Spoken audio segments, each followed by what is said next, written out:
বিশ্বনবী বলেন মানুষকে সবচেয়ে বেশি জান্নাতে নিয়ে যাবে মানুষের আচরণ আর আল্লাহর ভয়। সুবহানাল্লাহ বলতে পারেন নাই?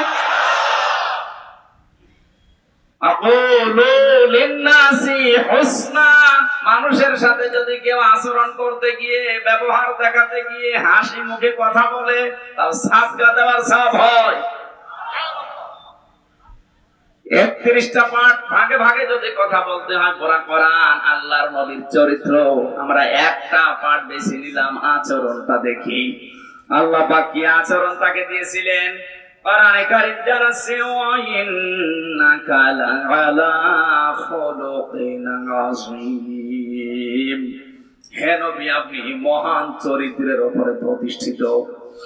এখানে যারা আলেম আছে তাদেরকে বলছি, এই যে আযীম এই শব্দ আল্লাহ কোন নবীর নামের সাথে দেননি। আল্লাহ পাক নবীদেরকে বিভিন্ন সময় তার নিজের নামটা দিয়েছিলেন, গুণবাচক নাম, যেমন হালিম। আল্লাহ এবার ইসমাইল নবীকে হালিম বলে ডাক দিয়েছিলেন। হালিম মানে চাচা হালিম, কি হালিম মানে সহনশীল, ধৈর্যশীল। হযরত ইসমাইলের আরেক ভাই ছিল ইসহাক, তাকে আল্লাহ ডাক দিয়েছিলেন ফাবাশশারনাহু বিগুলামিন আলীম। আমার জ্ঞানী বান্দা এটা, একজনকে হালিম একজনকে আলিম, কিন্তু বিশ্ব নবীকে দিয়েছে আযীম। এত বড় মহান চরিত্র আপনাকে আমি দিয়েছি, কিয়ামত পর্যন্ত মানুষ শুধু অনুসরণ করে যাবে, কোল কিনারা পাবে না। সেখান থেকে সূরা আলে ইমরানের 159 নম্বর আয়াতটা পড়েছি। বিশ্ব নবীর আচরণ, তার ব্যবহার কেমন ছিল, তার জীবনের প্রতিটি পদে পদে আমাদের জীবনকেও আমরা মিলাতে চাই। কথা বলেন ঠিক কিনা? আল্লাহ পাক বলেন ফাবিমা রাহমাতিন মিনাল্লাহি লিনতা লাহুম ওয়ালাউ কুনতা ফাসসান গালিযাল কলবি লানফাদ্দু মিন হাওলিক। আল্লাহর যত রহমত, এই পৃথিবীতে যত রহমত আল্লাহ দিয়েছেন, তার ভেতরে অন্যতম দয়া রহমত আপনার প্রতি এই যে আপনি মানুষের সাথে কোমল আচরণ করেন, নরম আচরণ করেন। আপনার যদি ভাষা কর্কশ হতো, আপনি যদি বদ মেজাজি হতেন, আপনি যদি খিটখিটে মেজাজের হতেন, আপনি যদি কঠোর হৃদয়ের অহংকারী হতেন, তাহলে মানুষ আপনার চারিপাশ থেকে দূরে চলে যেত। ফাআফু আনহুম, মানুষের জন্য ক্ষমা প্রার্থনা করেন, মানুষের জন্য ক্ষমা প্রার্থনা করেন। আস্তাগফির লাহুম, তাদেরকে ক্ষমা করে দেন। নিজে তো ক্ষমা করবেন এবং তাদের জন্য নিজে ক্ষমা চাবেন। ওয়াশাবিরহুম ফিল আমর, দুনিয়ায় যে কোনো কাজে তাদের পরামর্শের ভিত্তিতে করবেন। ফাইদা আযামতা ফাতাওয়াক্কাল আলাল্লাহ, কোন কাজ যখন সিদ্ধান্ত নিয়ে ফেলবেন তখন ভরসা করবেন আল্লাহর উপরে। ইন্নাল্লাহা ইউহিব্বুল মুতাওয়াক্কিলিন, অবশ্যই আল্লাহ ভরসাকারীদের, যারা ভরসা করে আল্লাহর প্রতি, তাদের ভরসা আল্লাহর উপরে করাই দরকার। এটা ছিল বাংলা মাতৃভাষায় অর্থ। এবার আমরা ব্যাখ্যায় যাচ্ছি। নবীজিকে আল্লাহ যত দয়া দেখিয়েছেন, যত গুণ দিয়েছেন, তার ভেতরে অন্যতম গুণ এইটা, তিনি কোমল হৃদয়ে ছিলেন, নরম, সফট, কোমল। এত নরম ছিলেন নবীজি, তার আচরণ ছিল নিজের শরীরের সাথে, পরিবারের সাথে, শিশুদের সাথে, মুরব্বীদের সাথে, বন্ধুদের সাথে, স্ত্রীদের সাথে, মেয়েদের সাথে, মা বাবার সাথে, যুদ্ধবন্দীদের সাথে, প্রতিবেশীর সাথে, এমনকি শত্রুদের সাথে। এরকম 27টা বিষয় আমি পেয়েছি।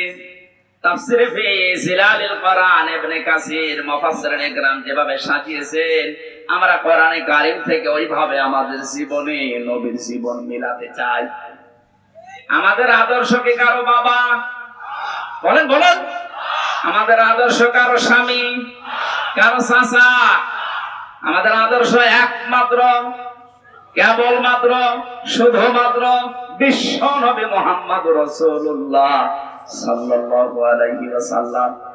কালকে ধর্ম উপদেষ্টা ঘোষণা দিয়েছে এদেশ থেকে যদি টাকা পাচার বন্ধ করতে চান, এদেশ থেকে যদি চাঁদাবাজি বন্ধ করতে চান, কিয়ামতের আগে বন্ধ করতে পারবেন না যতদিন পর্যন্ত বিশ্ব নবীর আদর্শ কায়েম না হবে।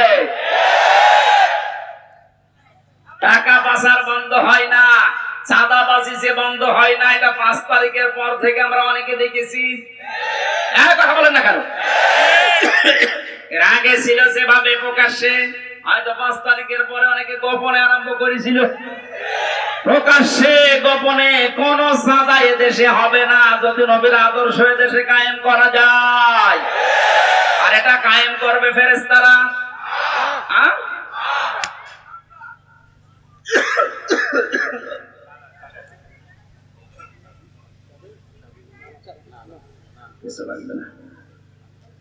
শিশুদের সাথে নবীজি যে আচরণ করেছিলেন, হাদিস হযরত উমাইর, এদিকে তাকান, হযরত উমাইর খেলা করছিলেন। বিশ্ব নবী মসজিদে নববীতে যাবার সময় দেখলেন, দৌড়িয়ে আসলেন হযরত উমাইর, ডাক দিয়ে বলেন, উমাইর তোমার সেই হলুদ পাখিটা কই? হযরত উমাইর কেঁদে ফেললেন, ডাক দিয়ে বলে, ইয়া রাসূলুল্লাহ, আপনি একটা বিশ্ব নবী, তাম দুনিয়ার জন্য আপনাকে আল্লাহ নবী আর রাসূল করে পাঠিয়েছে, আপনি আমার মতো ছোট মানুষের খবর রাখেন, এমনকি আমার পাখির খবর পর্যন্ত আপনি রাখেন। নারায়ণগঞ্জবাসী, আপনি কার আদর্শে অনুপ্রাণিত হয়ে স্লোগান দেন? আপনার তো স্লোগান দেওয়া দরকার ছিল, আমার নেতা, তোমার নেতা, বিশ্ব নবী। এই কথাটা কেন বললাম? এইদিকে তাকান, আলাদাবুল মুফরাদ 3 নম্বর হাদিস। এই পৃথিবীতে যারা আদর্শ বিশ্ব নবী এখনো হয়নি, অন্য কেউ, কান খাড়া করে শোনেন, নবীজি এখনো যারা আদর্শ হয়নি, অন্য কেউ। আপনি মারা যাবেন, আপনি নামাজ পড়তে পারেন, রোজা রাখতে পারেন, দাড়ি রাখতে পারেন, জুব্বা গায়ে দিয়ে হজ করতে পারেন, এখনো যদি আপনার আদর্শ নেতা বিশ্ব নবী না হয়ে অন্য কেউ হয়, আপনি মারা যাওয়ার সঙ্গে সঙ্গে বিনা বিচারে, বিনা হিসাবে জাহান্নামে নিয়ে আসেন। কোন মহারতে নিয়ে আসবেন? এবার নিয়ে আসেন। আপনার কোনো বিচার নেই, কোনো হিসাব নেই। এখন যদি বলেন এত শক্ত করে বলছেন কেন? হ্যাঁ, কেন বলছে এবার তাকান। এই দুনিয়ায় একজন মানুষকে আল্লাহ নেতা বলে ঘোষণা দিয়েছেন, ডাক দিয়েছেন, ইয়াসিন, হে নেতা। পৃথিবীর কারো নামে এই শব্দ আল্লাহ দেয়নি। কোরআন শরীফের ভেতরে আল্লাহ 7টা নামে নবীকে ডাক দিয়েছেন, বিশেষ করে তার ভেতরে ইয়াসিন 1 নাম্বার, 2 নম্বরে তাহা, 3 নম্বরে আব্দুল বা আব্দুল্লাহ, 4 নম্বরে মুদ্দাসসির, 5 নম্বরে মুজাম্মিল, 6 নম্বরে আহমদ, 7 নম্বরে মুহাম্মদ। এই 7টা নামে আল্লাহ বিশেষ করে ডাক দিয়েছেন, তার 1 নম্বরে ইয়াসিন। আল্লাহ ঘোষিত নেতা একজন। কয়জন? আপনার বিবেকে নাড়া দেয় না? একজনকে বাদ দিয়ে আপনি কার সামনে ঘোরেন, কার পেছনে থাকেন? পাগল হলেও তো কাজ করা ঠিক না। আশা করছি সব ভুলে যাবেন। এই পৃথিবীতে বিশ্ব নবী ছাড়া আমরা কাউকে আদর্শ নেতা মানি না। এখন যদি বলেন তাহলে ইসলামী দলে দেশে যারা আছে তারাও তো তাদের নেতা আছে। হ্যাঁ, আমরা ওই নেতাকে মানি যে নেতা আল্লাহ রাসূলকে দেখে দেখে চলে। বলেন, আপনি তাকান, এমনও মানুষ আছে যার সামনে দেখলে রাত 12টার পরে তার মাটিতে ঠিক মতো পা পড়ে না, রিকশা ছাড়া বাড়ি যেতে পারে না, কি কি লাল নীল পানি খায়। কথা বলছে না কেন? খেজুর গাছকে ধাক্কা দিয়ে বলে, বড় ভাই সাইড দেন, আর কতক্ষণ দাঁড়াবো। এই লোকটা যদি হয় আপনার আদর্শ, কোরআনে কারীম কি জানিয়েছে? ইয়াউমা নাদউ কুল্লা উনাসিন বিইমামিহিম। সূরা বানী ইসরাঈলের 72 নম্বর আয়াতের প্রথম অংশে আছে, আল্লাহ বলেন কিয়ামতে প্রতিটি মানুষকে বিচারের দ্বিতীয় ধাপে, ওই যে ম্যাজিস্ট্রেট কোর্টস, জজ কোর্ট বলছিলাম না, আমার আল্লাহ বলেন প্রথমে তো তোরে একা ডাকবো, দ্বিতীয় সিস্টেমে এবার তোরে একা না, তোর ইমামের সাথে তোর নেতার সাথে ডাক দেবো। নারায়ণগঞ্জবাসী, আমি বিবেককে প্রশ্ন করছি, আপনার যে নেতার আদর্শ মতো চলেন আর গর্ব করে বলেন আমি অমুক নেতার সৈনিক, বলেন তো ওই লোকটা কিয়ামতে আপনার সামনে থাকবে, আপনি থাকবেন পেছনে? যেই লোকটা আপনার সামনে, যার চরিত্র আপনি জানেন, কথা বলছেন কেন, যার সরাত সিরাত আপনি দেখেছেন, সেটা কি করে আপনি এতদিন পর্যন্ত দেখতেছেন, এই লোকটার সামনে পেছনে আপনি, ওকে যদি আল্লাহ কিয়ামতে দেখে, আপনার কি মনে হয় যে আল্লাহকে মাফ করবে? ওর সরাত সিরাত দেখে তো আল্লাহর রাগ হয়ে যাবে। ওর রাতের চরিত্র একরকম, দিনেরটা আর একরকম। আপনি নিজেই এখন বলছেন ঠিক আমাকে মাফ করবে না, তাহলে আছেন কেন? কথা বলেন না কেন? এই মুহূর্তে সিদ্ধান্ত পাল্টান। যাকে দেখলে অন্তত আল্লাহর মায়া লাগবে এরকম নেতা দেশে নেই। আমার নিজের দেখা, আমি নিজে জেলখানার ভেতরে দেখেছি, তার সূরত সিরাত, তার আমল, তার তাওয়াক্কুল, আল্লাহর প্রতি ভরসা, ইখলাস। আমার মনে হয় আল্লাহর নবী মুহাম্মদুর রাসূলুল্লাহ সাল্লাল্লাহু আলাইহি সাল্লাম দুনিয়ায় যা যা বলেছেন করেছেন, তার একেবারে পা থেকে মাথা পর্যন্ত সব দেখা যাচ্ছে। যাকে দেখলে আল্লাহর কথা মনে হয়, আল্লাহর জিকির স্মরণ হয়। আর আমি এমন নেতার আদর্শ মানি, যার ভেতরে নবীর কোন সুন্নাত নেই, আদর্শ নেই, ও দেখলেই মনে হয় টাটকা একটা শয়তান। খালি 72 রাকাত নামাজ হিসাব পড়ে, তাছাড়া কিছু নেই। তাহলে এমন মানুষকে আপনি নেতা মানবেন, যাকে আল্লাহ কিয়ামতের দিন দেখলে অন্তত আল্লাহ পাক রাগ করবেন না। তাকে দেখে যদি আল্লাহর মন ভরে যায়, না ঠিক আছে, পেছনে যেটা আছে ওইটাও এরকম হবে। আর যদি সামনে দেখেন নমো, দরবেশ পর্যন্ত নমো হয়ে গেছে। ওরে যদি আল্লাহ দেখে, যেহেতু পুলিশ পর্যন্ত ওরে চিনতে পারে না, বিডিআর গার্ড ছাড়া, আমার মনে হয় ফেরেশতারাও চিনতে পারবে না। না, আমরা সাবধান হই ভাই। আমি বারবার এই কথা তুলছি এই কারণে, আপনি ধরা খাচ্ছেন বা খাবেন, যার আদর্শ ঠিক নেই, এ লোকটা ধরা খাবে 100 ভাগ। এখনই পরিবর্তন হয়ে যাবে। দুনিয়ায় গেলেও আমি আল্লাহ রাসূলকে যে মানে না, ওকে আমি মানি না। ওকে আমি সমর্থন জানাবো, রায় দেব, সুপারিশ করব, এটা কল্পনা করা যায়? সামনে যা আসছে আসুক, যদি দেখি যে এই লোকটার চরিত্র আল্লাহ রাসূলের সাথে মিলছে না, ও আমার বাবা হলেও ওকে আমি ভোট দেব না। আমাদের ধরুন ভোট, এ তো দুনিয়ার বিষয়। কে বলেছে দুনিয়ার বিষয়? ভয়কাট্য ভোট মানে এটা রায়, সুপারিশ করা, এটা আমানত। তাফসিরে মারিফাত কোরআনে আমানত শব্দের ব্যাখ্যায় বাংলায় লেখা আছে ভয়কাট্য ভোট।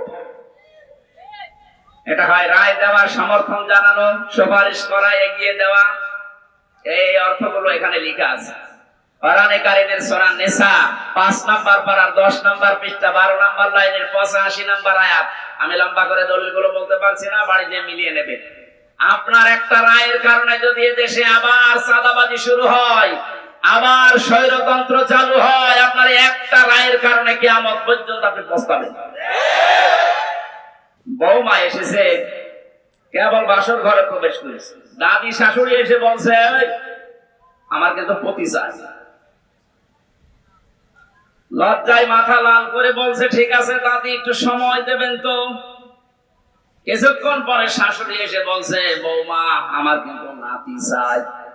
ঠিক আছে, সময় তো দেবে। কিছুক্ষণ পরে ননদ এসে বলছে আমার কিন্তু ভাতিজা চাই। ঠিক আছে। দেবর এসে বলছে ভাবি আমার কিন্তু ভাতিজি চাই। ঠিক আছে। স্বামী এসে বলছে কই আমার বেবি চাই। বৌমা কিছু করে বলে কি তোমাদের বংশ কি পাগলের বংশ? আমি আসতে পারলাম না।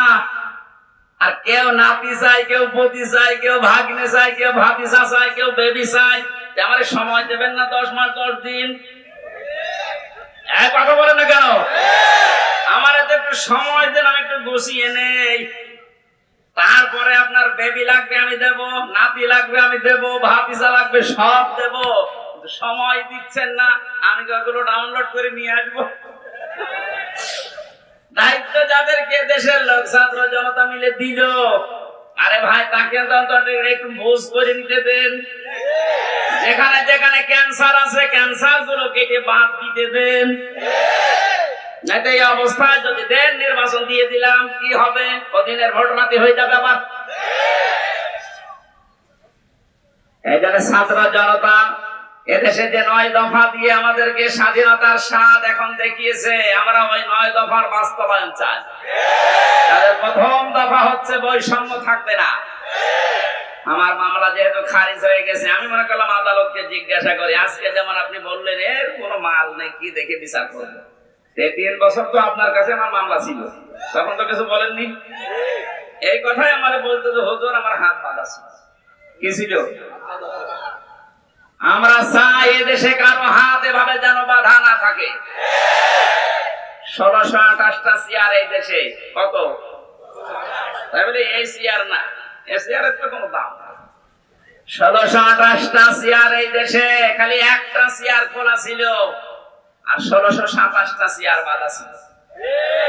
এই জন্য এত দুর্নীতি। এই জন্য আমরা যেহেতু প্রথম দফায় দিয়েছি যে বৈষম্য থাকবে না, কারো হাত বাঁধা থাকবে না, সব হাত খোলা থাকবে। 2 নম্বরে সংস্কার যখন আরম্ভ হয়েছে, রাষ্ট্র সংস্কার, এদেশে এখন 1628টা চেয়ারে যারা আছে, জালেমদের দোসর হিসাবে যারা ছিল, একটাকে ওই চেয়ারে আমরা দেখতে চাই না।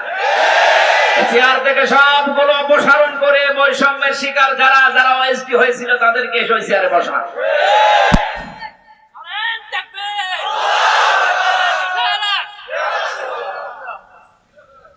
কথাগুলো বোঝার চেষ্টা করবেন। আমি শুধু নারায়ে তাকবীর দেওয়ার জন্য বলছি না।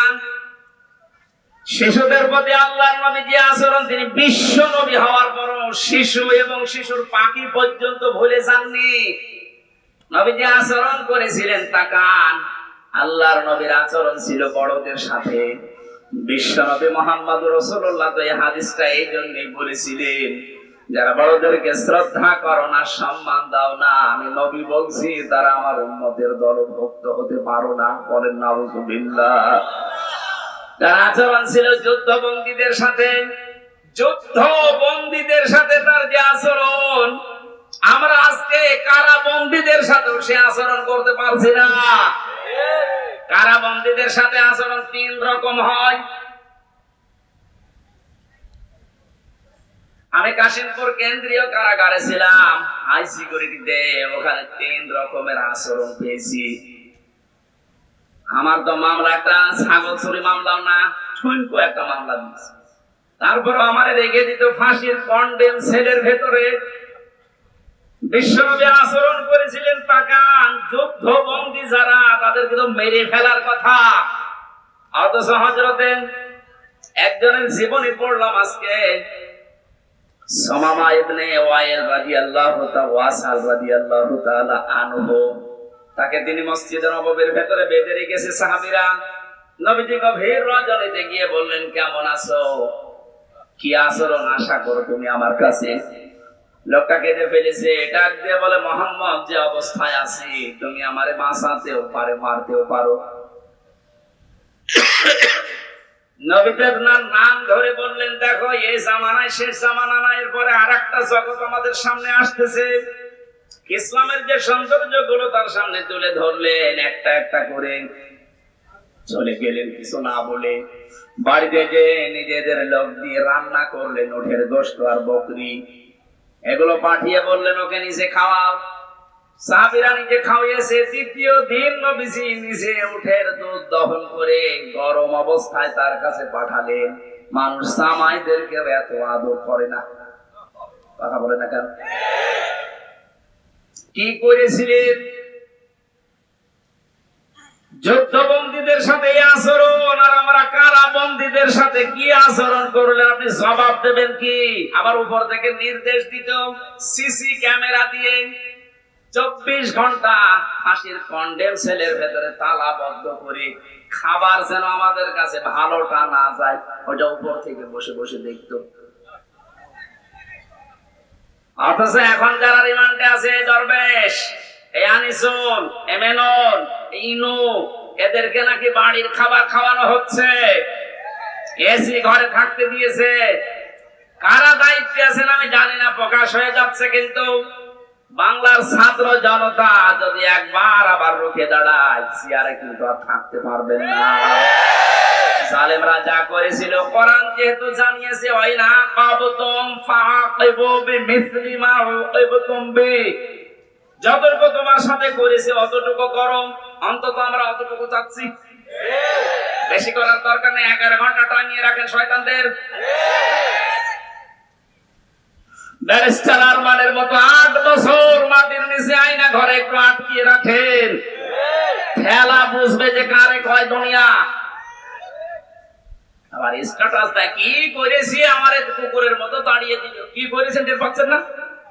এদিকে আসেন, চট করে ঢুকে পড়বো। আসেন, চট করে ঢুকে পড়াচ্ছে। সারা বাংলাদেশের 18 কোটি মানুষ যদি আপনাকে মাফ করে দেয়, ব্যারিস্টার আরমানের বউ আপনাকে মাফ করবে না। আয়না ঘরের সাথে যারাই জড়িত, একটারও কোনো ক্ষমা নেই, কারণ এগুলো মানুষ না, এগুলো কুলাঙ্গার আর জানোয়ার। আমারে মাটির নিচে নিয়েছে আচরণ করতো, আমার মাঝে মাঝে আমার তো কষ্ট হইতো, মাঝে মাঝে মনে হয়তো আল্লাহ ওসা করে গেল। ও বাড়ি যে ওর বর কাছে থাকে, ও তো ঘুম আসার কথা না। আমার সাথে মুফতি ফখরুল ইসলাম ছিল, ওরে নিয়ে মাটির নিচে এই আয়না ঘরে, এই পার ভেতরে হাত, এখানে হাত দিয়ে সামনে রড, এই রডের সাথে ধরে হাতে তালা লাগিয়ে, তাহলে 1-2 ঘন্টা 5 ঘন্টা 24 ঘন্টা তালা লাগানো, মাত্র 1.5 মিনিট সময় দিত টয়লেট করা। আর খাবার যা দিত, মাখানো খাবার, মনে হচ্ছে যে 4-5 জন মাখিয়ে এক জায়গায় রেখে দিয়েছে, পেট ভাত দেখা না পারে না। আপনি নবীর মিলাদ করতে পাগল হয়ে আছে। নবীর এটা আছে, এটা সিরাত না, নবীর আদর্শ না এটা। তিনি যুদ্ধ বন্দীর সাথে কি করলেন, আর আপনি কারাবন্দীর সাথে, তা তো অন্যায় ভাবে। ব্যারিস্টার আরমানকে, আমান আসমিকে, আমির হামজাকে, মামুনুল হককে যে মামলা দিয়েছেন, একটা মামলা টিকছে। আজ তো আমি বেকসুর খালাস পেয়ে গেছি, তাহলে আমি এই দেশে আদালত কর্তৃক প্রমাণিত যে আমার কোনো দোষ নেই। সুতরাং বিনা দোষে 3টা বছর যা করেছেন, আমিও চাই মামলার আয়ু থেকে শুরু করে ওই যে হাত খোলা ছিল এটা পর্যন্ত যারা এর সাথে জড়িত, প্রত্যেককে আমি চাই 3 বছর করে আমার মতো জেল দেওয়া। শুধু আমি না, 1,10,000 মানুষ এখন সারা বাংলাদেশে জেল খাটতেছে, বিশেষ করে মিডিয়াররা বেকার আটকে রেখেছে। যারা এই সমস্ত মিথ্যা মামলার সাথে জড়িত, মামলার আয়ু থেকে শুরু করে একেবারে উপর পর্যন্ত যারা নির্দেশ দিয়েছে, একটাকেও যেন ছাড়া না হয়। কারণ এদের ছাড় নেই, বলে মাফ করে দিলাম। কিসের মাফ? জালেমদেরকে যদি কেউ মাফ করে দেয়, সে যেন মাজলুমের উপরে অবিচার করে। আপনি তো টের পাচ্ছেন না যে স্বামী ছাড়া থাকা কি কষ্ট, ব্যারিস্টার আরমানের বউটের পিছে। আপনি তো জানেন না সন্তান ছাড়া থাকা কি কষ্ট, আমি টের পেয়েছি। আমার ছোট মেয়েটা এখনো আমার চেনে না, ওর আমি 1 বছর রেখে এসেছিলাম, বের হয়েছে দেখো 4 বছর বয়স, ও আমার চেনে। আমি যেদিন জেল থেকে বাড়ি গেছি, বলছে হুজুর আমাদের বাড়ি চলে। তার মানে ওর মনে হচ্ছে যে এরকম হুজুর বহু আসে, এও একটা।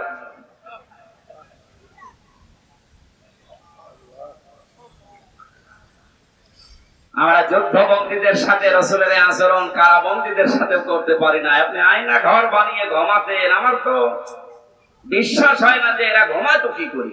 মনে হয় হয় লাল পানি খেত, নাই ঘুমের বড়ি খেত। দ্বিতীয় দিন নবীজি এসে ডাক দিয়ে বললেন, সাহাবীরা সামামাকে ছেড়ে দাও। সাহাবীরা বলো, হুজুর ছেড়ে দাও মানে? না ছেড়ে দাও, আমি যেটা জানি তোমরা জানো না। ছেড়ে দেওয়া হলো, উনি চলে গেলেন তার গোত্র মামার ইয়ামামার কাছে। সেই গোত্রে তিনি এক খেজুর বাগানের পাশে এক কুয়াতে গোসল করলেন, ছুটে আসলেন আবার মদিনায়। বিশ্ব নবীকে বলে, হে রাসূল, আমি চিন্তা ভাবনা করতে করতে গিয়েছিলাম, আপনার ওই আচরণ আমার মনে পড়ছিল এই 3 দিনে, আমি আর নিজেকে কন্ট্রোল করতে পারি না, আপনি আমারে কালেমা পড়িয়ে দেন। তিনি ওখান থেকে চলে গেলেন। ইয়ামেন থেকে গম আসতো মক্কায়, ওই গম নিয়ে মক্কার মানুষেরা ব্যবসা করে খেত। উনি বললেন, ওখানে যেহেতু বহু অমুসলিম আছে, ইসলামকে তারা বিশ্বাস করে না, আল্লাহর বিরুদ্ধে তারা দাঁড়িয়েছে, শিরিক করে, আমি তাদের জন্য এই গম আসা বন্ধ করে দিলাম। কারণ তিনি ধনী মানুষের সন্তান ছিলেন, তিনি লিডার ছিলেন একজন। শেষ পর্যন্ত মক্কার মানুষের খাবার দাবারই বন্ধ হয়ে গেল। এই যে মানুষের খাবার আটকে দিয়ে স্যাংশন দেয়, আমেরিকা যে টাকা দিচ্ছে না, বিশ্ব নবীর হস্তক্ষেপে শেষ পর্যন্ত এটা আবার চালু হয়। নবীজি যুদ্ধবন্দীদের সাথে যে আচরণ দেখিয়েছিলেন, আমরা আজ যদি বাংলাদেশে যারা বিরোধী দলে আছে এই মানুষগুলোর সাথে ওই আচরণ করতে পারতাম, প্রত্যেকে আপনার দলের লোক হয়ে যেত। আমরা পারি না। পশু পাখির সাথে নবীজি যে আচরণ করেছিলেন, একটা পশু এসে কাঁদছিল নবীর কাছে, নবীজি ভাষা বুঝতেন, সাহাবীকে ডাক দিয়ে বললেন, তোমার এই পশুটা আমার কাছে নালিশ দিয়েছি তোমার বিরুদ্ধে, কি আচরণ করেছো তার সাথে? তুমি নাকি আজকে সারাদিন তাকে খাবার দাওনি, অথচ খাবারের পরিবর্তে খালি কাজ করিয়েছো। যদি এর সাথে আচরণ করে থাকো, কিয়ামতের দিন তুমিও আল্লাহর দরবারে মামলার আসামি হবে। অন্যান্য বিশ্বে আমি যখন উন্নত বিশ্বের দিকে যখন নিজে ঘোরার জন্য গিয়েছি, দাওয়াতের জন্য গিয়েছি, ওই সমস্ত দেশে দেখতে পেয়েছি গাড়ি ঘোড়া যখন চলে, যদি রাস্তায় একটা সাপ পানা তুলে দাঁড়ায়, কয়েকশো গাড়ি দাঁড়িয়ে গেছে, সাপটা নিরাপদে চলে যাবে, বিড়ালের বাচ্চা নিরাপদে চলে যাবে, এরপরে গাড়ি যাওয়া আরম্ভ হয়। কেন? তাদের কাজ নেই, গুরুত্বপূর্ণ কাজ সব স্টপ, যেন একটা পশুর ক্ষতি না হয়, একটা ফুল বাগান ফুলের গাছের ক্ষতি না হয়। তারা নবীর হাদিসটা মেনে চলে, যদিও নবীকে তারা বিশ্বাস করে না, কিন্তু আমরা নবীকে বিশ্বাস করার পরও তার এই আচরণ কাজ করতে পারি না। একটা বেশ্যা মহিলা শুধুমাত্র একটা পশুর সাথে ভালো আচরণ করার কারণে জান্নাত পেয়ে গেছে। একটা নামাজি মহিলা একটা বিড়ালের সাথে খারাপ আচরণ করার কারণে আল্লাহ পাক জাহান্নামী বলে ঘোষণা দিয়েছে। নবীজি শত্রুদের সাথে যে আচরণ করেছিলেন, আজ আমাদের সেই সময় এসে গেছে। বিজয়ের সময় বিশ্ব নবী মুহাম্মদ রাসূলুল্লাহ দেখেছেন, ওরা থরথর করে কাঁপছিল। নবীজি বললেন, লা তাসরিবা আলাইকুমুল ইয়াউম, ইযহাবু আনতুম মুতলাকা, যাও, আজকে সবাইকে আমি মুক্ত করে দিলাম, কারো প্রতি কোনো অভিযোগ নেই। আমার মনে হয় এই দেশে জামাত ইসলামী বাংলাদেশের কেন্দ্রীয় আমির যিনি ডাক্তার শফিকুর রহমান, যেটা দেখিয়েছে 1400 বছর আগে নবীজি যেটা দেখিয়েছিল,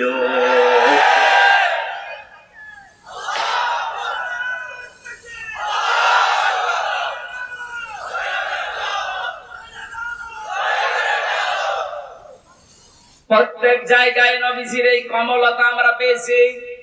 আল্লাহ পাক বলেন, নবী আপনার আচরণ যদি কর্কশ হতো, আপনার চরিত্র যদি সত্য কথা যদি আপনি বলতেন, তাহলে আপনার আশপাশে আপনি মানুষকে ঘেঁষতে দেখতেন না, সব পালিয়ে যেত। সুতরাং আপনি কয়েকটা জিনিস অবলম্বন করেন। আপনার যখন হৃদয় আমি কমল করে দিয়েছি, আপনি ক্ষমা করে দেন তাদেরকে, ক্ষমা চান আপনি তাদের জন্য আল্লাহর কাছে, এবং নিজেও ক্ষমা করে দেন।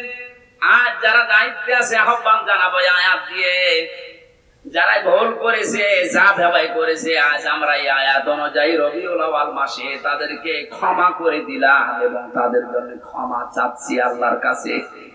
আর এর বাস্তব প্রমাণ দেখিয়েছেন ডাক্তার শফিকুর রহমান। যত অত্যাচার জুলুম এই 15.5 বছরে করেছিলেন, আল্লাহর জন্য মাফ করে দিলাম। কিন্তু যারা ভিকটিম, তারা যদি নিজেরা অত্যাচারিত হওয়ার কারণে কিছু করে, আমরা তাদেরকেও সাহায্য করব। সুতরাং জালেম যারা, বড় জালেম গুলো তো পালিয়েছে, মাথা খারাপ হয়ে গেছে, তাদের আর আসার সম্ভাবনা কোনো কিছুই নেই।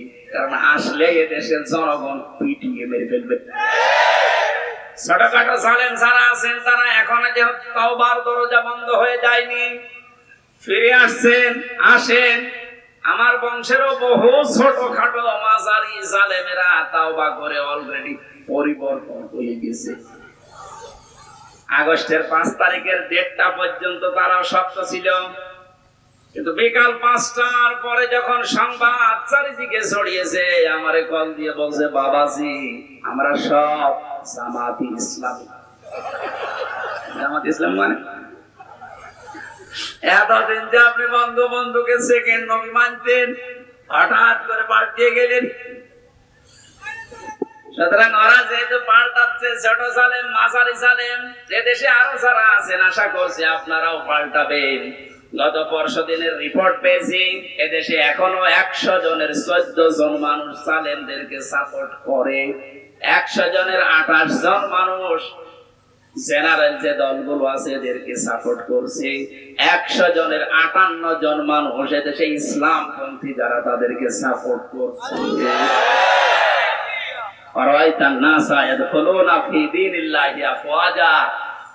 আপনি দলে দলে পালে পালে মানুষ ইসলামে আসতে দেখবেন, সেই দৃশ্য এখন আরম্ভ হয়ে গেছে। গত 3 দিন আগে দিনাজপুরে 10 জন এক মঞ্চে এসে মুসলমান হয়ে গেল আমার কাছে। এর আগে 2 জন চুয়াডাঙ্গাতে, এর আগে 1 জন গাইবান্ধাতে।